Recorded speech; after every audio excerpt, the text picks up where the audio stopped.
Do you know Caucasians people are more prone to Alpha-1 Antitrypsin Deficiency? Welcome to your channel, ADP for Learning.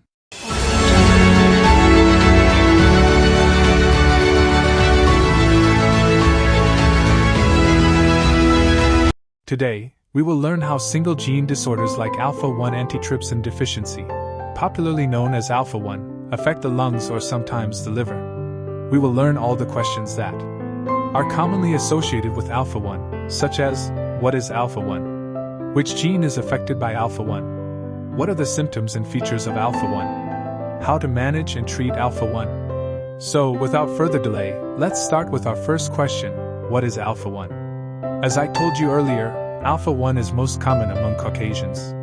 According to the Alpha-1 Foundation, Alpha-1 affects 1 in 2,000 to 3,500 people worldwide, with a higher prevalence among Caucasians. Alpha-1 Antitrypsin Deficiency, or simply Alpha-1, affects the lungs and sometimes the liver. Alpha-1 is often misdiagnosed because its symptoms resemble asthma, bronchitis, or smoking-induced emphysema. Many are not diagnosed until middle adulthood, and up to 95% are never diagnosed.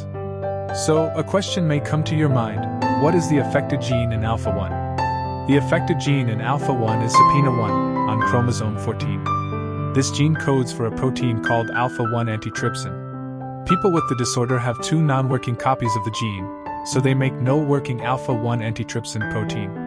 Alpha-1 antitrypsin protein is normally made in the liver and released into the blood.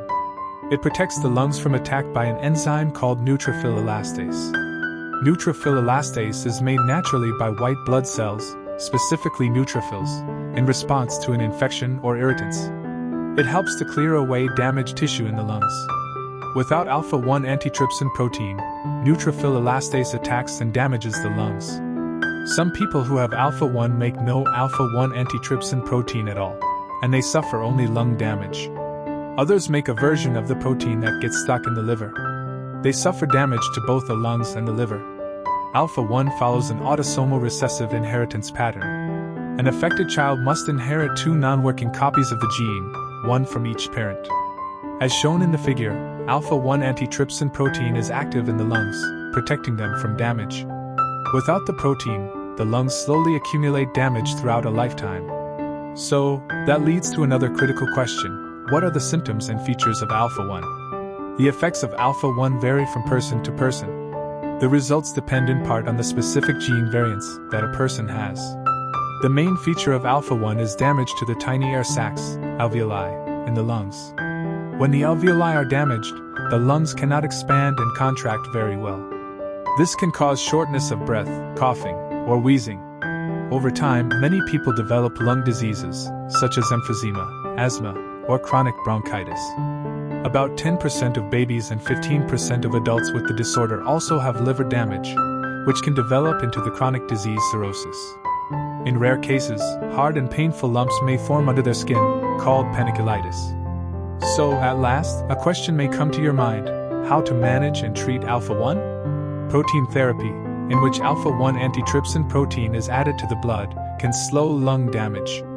The protein is collected from the blood of healthy donors. Alpha-1 is a potential target for gene therapy, in which a modified virus delivers a working copy of the SERPINA1 gene into the patient's cells. Asthma medications, such as inhaled steroids or bronchodilators, can help to ease lung symptoms. In later stages, if organs become heavily damaged, patients may receive an organ transplant. People with Alpha-1 should avoid tobacco. Smoking damages the lungs by increasing irritation, and therefore levels of neutrophil elastase, and blocking the protective effects of Alpha-1 antitrypsin. Thank you for joining the fantastic journey of learning. We will again meet with new innovative topics. Meanwhile, if you have any doubts or feedback, please comment below.